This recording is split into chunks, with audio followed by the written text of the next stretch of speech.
जय श्री कृष्णा। जय श्रीमद् भागवत गीता की जय। आज हम गीता जी का 14वां अध्याय सुनेंगे। उसके उपरांत श्री कृष्ण भगवान बोले, हे अर्जुन, ज्ञानों में भी अति उत्तम परम ज्ञान को मैं फिर तेरे लिए कहूँगा, जिसको जानकर सब मुनिजन इस संसार से मुक्त होकर परम सिद्धि को प्राप्त हो गए। हे अर्जुन, इस ज्ञान को आश्रय करके अर्थात धारण करके मेरे स्वरूप को प्राप्त हुए पुरुष सृष्टि के आदि में पुनः उत्पन्न नहीं होते हैं और प्रलय काल में भी व्याकुल नहीं होते हैं, क्योंकि उनकी दृष्टि में मुझ वासुदेव से भिन्न कोई वस्तु है ही नहीं। हे अर्जुन, मेरे महंत ब्रह्म रूप प्रकृति अर्थात त्रिगुण में माया संपूर्ण भूतों की योनि है अर्थात गर्भाधान का स्थान है। मैं इस योनि में चेतन रूप बीज को स्थापन करता हूँ। उज्जर चेतन के सहयोग से सब भूतों की उत्पत्ति होती है। हे अर्जुन, नाना प्रकार की सब योनियों में जितनी मूर्तियाँ अर्थात शरीर उत्पन्न होते हैं, उन सब की त्रिगुण में माया तो गर्भ को धारण करने वाली माता है और मैं बीज को स्थापन करने वाला पिता हूँ। हे अर्जुन, सत्व गुण, रजोगुण, तमोगुण ऐसे ये प्रकृति से उत्पन्न हुए तीनों गुण इस अविनाशी जीवात्मा को शरीर में बांधते हैं। हे निष्पाप, इन तीनों गुणों में प्रकाश करने वाला निर्विकार सत्व गुण तो निर्मल होने के कारण सुख की आसक्ति से, ज्ञान की आसक्ति से अर्थात ज्ञान के विमान से बांधता है। हे अर्जुन, राग रूप रजोगुण को कामना आसक्ति से उत्पन्न हुआ जान वह जीवात्मा को कर्मों को उनके फल की आसक्ति से बांधता है। हे अर्जुन, सर्वदेह अभिमानियों के मोहने वाले तमोगुण को अज्ञान से अजान वह जीवात्मा को प्रमाद, आलस्य और निंद्रा के द्वारा बांधता है। क्योंकि हे अर्जुन, सत्व गुण सुख में लगता है, रजोगुण कर्म में लगता है, तमोगुण तो ज्ञान को आच्छादन करके अर्थात ढक के प्रमाद में भी लगता है। हे अर्जुन, रजोगुण और तमोगुण को दबाकर सत्वगुण होता है अर्थात बढ़ता है। रजोगुण और सत्वगुण को दबाकर तमोगुण बढ़ता है, वैसे ही तमोगुण और सत्वगुण को दबाकर रजोगुण बढ़ता है। इसलिए जिस काल में इस देह में अंतकरण और इंद्रियों में चेतनता बोध शक्ति उत्पन्न होती है, उस काल में ऐसा जानना चाहिए कि सत्वगुण बढ़ा है। रजोगुण के बढ़ने पर लोभ और प्रवृत्ति अर्थात सांसारिक चेष्टा, सब प्रकार के कर्मों को स्वार्थ बुद्धि से आरंभ, असंति अर्थात मन की चंचलता, विषय भोगों की लालसा ये सब उत्पन्न होते हैं। हे अर्जुन, तमोगुण के बढ़ने पर अंतकरण इंद्रियों में अप्रकाश, अकर्त्य कर्म में अप्रवृत्ति, प्रमाद अर्थात व्यर्थ चेष्टा, निंद्रादि अंतकरण की मोह निवृत्तियाँ ये सभी उत्पन्न होती हैं।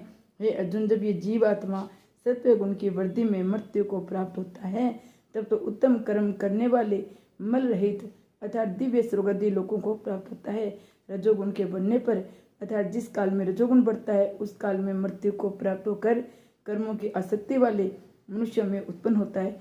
तमोगुण के बढ़ने पर मरा हुआ पुरुष, कीट, पशु आदि मूढ़ योनियों में उत्पन्न होता है।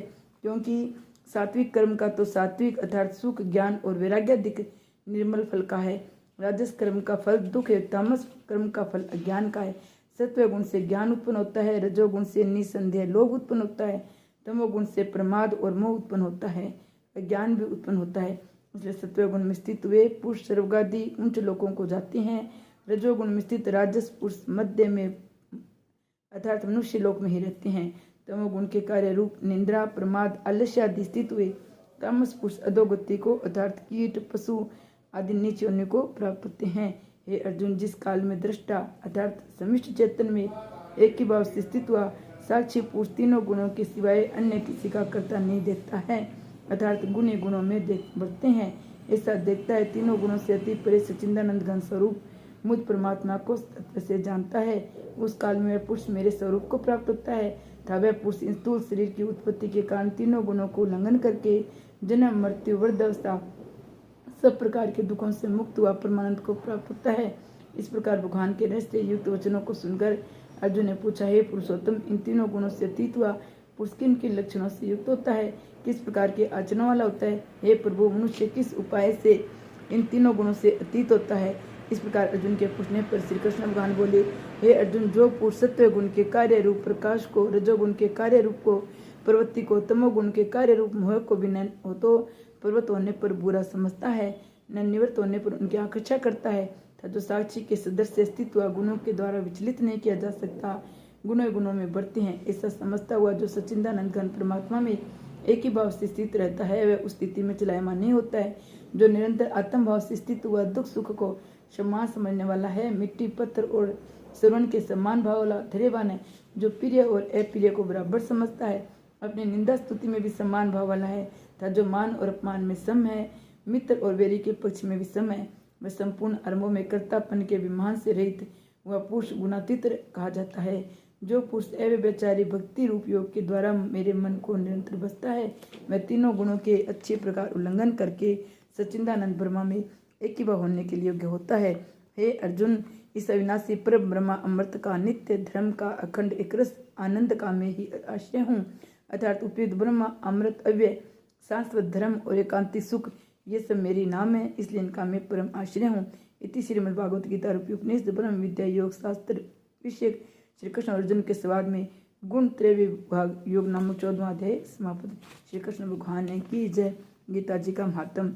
श्री महादेव जी कहते हैं, पार्वती, अब मैं भव बंधन से छुटकारा पाने के साधनभूत 14वें अध्याय का महत्व मैं बताता हूँ। ध्यान देकर सुनो। सिंह द्वीप में विक्रम बेताल नामक एक राजा थे, जो सिंह के समान पराक्रमी कलाओं के भंडार थे।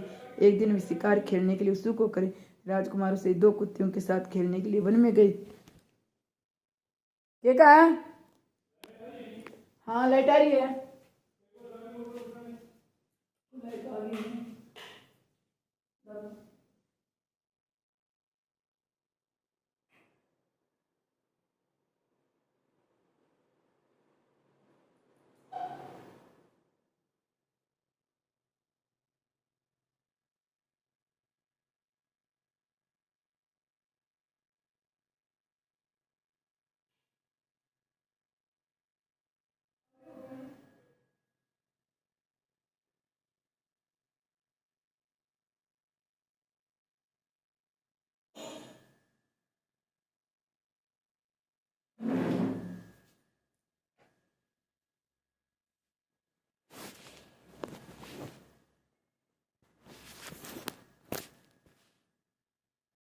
वहां पहुंचने पर उन्होंने तीव्र गति से भागते हुए खरगोश के पीछे अपनी कुतिया छोड़ दी। उसमें सब प्राणियों के देखते देखते खरगोश इस प्रकार भागने लगा मानो कहीं उड़ गया हो। दौड़ते दौड़ते बहुत थक जाने के कारण एक बड़ी खंडक में गिर गया। गिरने पर कुत्ते के हाथ नहीं आया और उस स्थान पर जा पहुंचा जहाँ का वातावरण बहुत ही शांत था। वहाँ निर्भय होकर सब और वृक्षों की छाया में बैठे रहते थे। बंदर भी अपने आप टूटकर गिरे हुए नारियल के फलों को पके हुए आमों से पूर्ण तरपत रहते थे। वहाँ सिंह हाथी के बच्चों के साथ खेलते और सांप निडर होकर मोर की पंखों में घुस जाते थे। उस स्थान पर एक आश्रम के भीतर वत्स नामक मुनि रहते थे, जो जितेंद्रिय शांत भाव से निरंतर गीता के 14 अध्याय का पाठ किया करते थे। आश्रम के पास वत्स मुनि के किसी शिष्य ने अपना पैर धोया था। ये भी 14 अध्याय का पाठ करने वाले थे। उसके जल से वहाँ की मिट्टी गीली हो गई थी। खरगोश का जीवन कुछ शेष था। वह आपता हुआ आकर उसी कीचड़ में गिर पड़ा। उसके सप्रस मास्टर से खरगोश दिव्य विमान पर बैठकर स्वर्गलोक को चला गया। फिर कुत्ते भी उसका पीछा करती हुई आई। वहाँ उसके शरीर में भी कुछ कीचड़ के छिंटे लगे। फिर भूख प्यास से पीड़ा रहित होकर कुत्तिया का रूप त्याग कर उसने दिव्यांगन रमणीय रूप धारण कर लिया। नंदरों से शोभित दिव्य विमान पर आरूढ़ होकर वह स्वर्गलोक को चली गई। ये देख मुनि के मेधावी से सिकंदर हंसने लगे। उन दोनों के पूरे जन्म के वेर का कारण सोचकर उन्हें बड़ा विस्मय हुआ था। उसमें राजा के नेत्र भी आश्चर्य से चकित हो गए। उठे उन्होंने बड़ी भक्ति भाव से के साथ प्रणाम करके पूछा, विप्रवर, नीचे होने पड़े हुए दोनों प्राणी कुत्ते और खरगोश ज्ञानहीन होते भी जो स्वर्गलोक में चले गए, इसका क्या कारण है? इसकी कथा सुनाइए। शिष्य ने पूछा, भोपाल इस वन में वत्स नामक ब्राह्मण रहते थे। वे बड़े चितंतनीय महात्मा है, गीता के 14 अध्याय का स्थान जप किया करते हैं। मैं उन्हीं का शिष्य हूँ। मैंने भी ब्रह्म विद्या से विशेषता प्राप्त की है।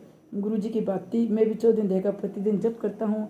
पेड़ धोने के जट से लौटने के कारण वह खरगोश कुत्ते के साथ ही स्वर्गलोक को प्राप्त हुआ है। अब मैं अपने हंसने का कारण बताता हूँ। महाराष्ट्र में प्रद्युतक नामक महानगर है। वहाँ केशव नाम का एक ब्राह्मण रहता था, जो कपटी मनुष्यों में अग्रण्य था। उसी स्त्री का नाम लोबना था। वह स्वच्छंद विहार करने वाली थी। इससे क्रोध के आकर जन्म भर के वेर को याद करके ब्राह्मण ने अपनी स्त्री का वध कर डाला। उसी पाप से उसके खरगोश की योनि में जन्म मिला। ब्राह्मण भी अपने पाप के कारण कुत्तिया हुई। महादेव जी कहते ये सारी कथा सुनकर श्रद्धालु राजा ने गीता के 14 अध्याय का पाठ आरंभ कर दिया। इससे उनकी परम गति को प्राप्त हुई।